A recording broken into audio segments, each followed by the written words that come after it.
Mag-imay tayo ng gulay para sa ating lulutuin ngayon. Magluluto tayo guys ng sinabawang isda. At ito po yung ating ilalagay.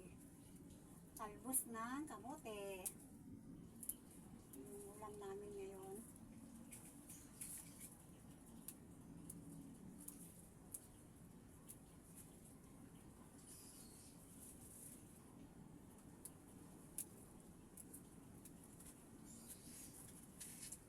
Ito guys, so ulam namin. Yan.